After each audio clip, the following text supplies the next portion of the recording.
Oui, puis bien sûr, c'est difficile, évidemment. Si c'est pour des enfants, on s'en fout. C'est-tu égal? Puis que ce soit juste un petit peu plus difficile à déballer. Faut qu'il travaille, cet enfant-là. Grosso modo, là.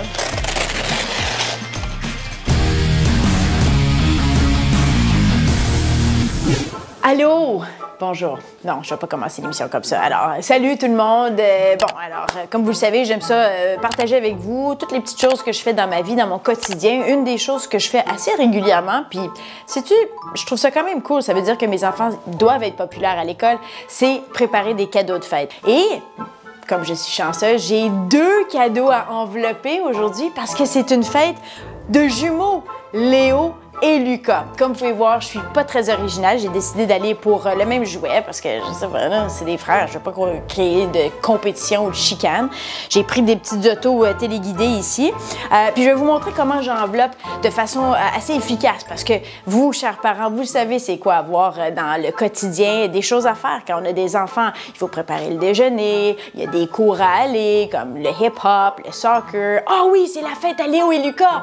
Fuck! Il faut envelopper les cadeaux! Je vais vous montrer comment faire ça assez rapidement, puis apporter une petite touche spéciale pour que les enfants trouvent ça trippant. D'abord et avant tout, il ne faut jamais oublier d'enlever le prix. Ah oui, puis bien sûr, c'est difficile, évidemment. C'est toujours laid.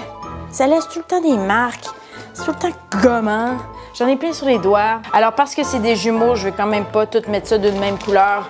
Faut être original un petit peu. J'ai décidé aussi d'ajouter des petits ballons. Ça va être le fun parce que c'est pour décorer le cadeau une fois qu'il est emballé, puis ça ajoute une petite touche le fun. OK, je suis cheap des fois.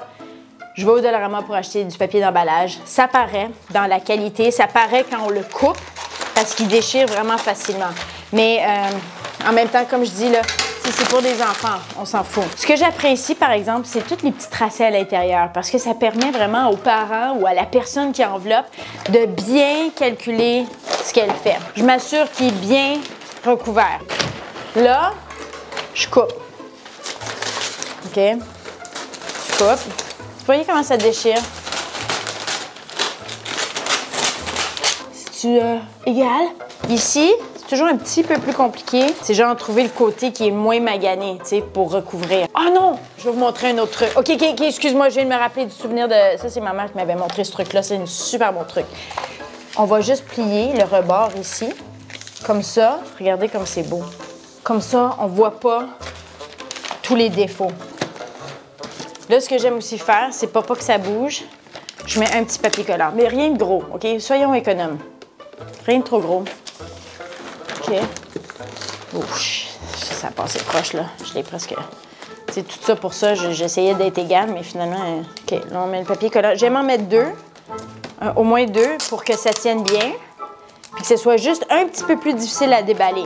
Faut qu'il travaille, cet enfant-là. Là, je pense que j'ai mis un petit peu trop de... Ça, c'est mal calculé. Qu'est-ce que je fais? Qu'est-ce qu'on fait quand c'est mal calculé comme ça? Ce que tu fais, c'est que tu découpes. OK? Puis encore, si tu peux, tu essaies de tracer la ligne. Grosso modo, là. C'est pas plus grave que ça. C'est pas si... Quand c'est cheap, là, il y a des beaux côtés. C'est pas grave. Ça fait que t'es pas obligé de travailler aussi fort. Tu sais, ils vont avoir quel âge, ces enfants-là? Ils vont avoir 5 ans. OK, vous voyez comment c'est beau ce que je fais, par exemple? J'ai réussi malgré tout. Je sais pas, c'est ça qui m'étonne tout le temps. Je me trouve quand même bonne. Regardez ça comme c'est beau puis clean. What? Là, il faut juste mettre du papier collant. Puis c'est là que ça devient un peu compliqué. OK, j'arrive, là. J'y arrive. Oh, shit. Oh non, puis là, ça a enlevé le... OK, c'est pas grave. C'est beau ça, hein, quand même? Là, on fait le prochain. Ah non, il faut que je le coupe parce que vous voyez ça? Non. Trop long, ça. Alors, on enlève encore. On découpe. Et peut-être que je ferais comme la dernière fois. Ça avait vraiment fonctionné, mon affaire. Faut pas paniquer. Là, ce qu'on va faire, je vais juste vite ramasser ça ici. OK? Puis ça va juste faire comme si c'était des traces de dinosaures. Yo. Regardez ça, OK? L'autre côté, il n'est pas très beau. Ce qu'on fait, c'est qu'on essaie de le présenter du côté qui est beau. Si l'enfant te pose des questions, qu'est-ce qui est arrivé à mon cadeau? C'est là que tu dis, c'est le T-Rex Ranch qui est venu attaquer parce qu'il voulait ton cadeau. OK, ce côté-là est un peu magané, mais regardez ce côté-là. Regardez ça comme c'est beau. OK? C'est beau, c'est propre. Ça, c'est le côté à remettre. Comme, tiens ton cadeau, Léo. Là, c'est la partie décor, la partie décoration. Est-ce que vous préférez le ruban bleu, blanc? Ça, je pense que ça fait trop adulte. Honnêtement, ça, c'est le genre de choses qu'on donne à un shower, peut-être. Ça, c'est plus le fun. Ça fait aussi, tu sais, c'est les couleurs Superman. Là, je me sens comme si j'étais au Party City. Je suis toute en train de préparer ça comme une vraie professionnelle. Tu vois comment c'est beau? Juste le doubler. Juste le doubler comme ça ajoute une petite touche. C'est le fun! OK, quand on va pour l'attacher, vous voyez, ça ne veut pas bien attacher. Alors là, ce que je fais, c'est je fais ça, puis là, je le twist comme ça, puis là, je fais juste la boucle. Là. Puis regardez comme c'est beau comme ça, OK? Puis là, je vais y mettre un ballon bleu pour qu'il se sente encore plus spécial. Parce qu'il reçoit en plus un ballon. Bonne fête, Léo!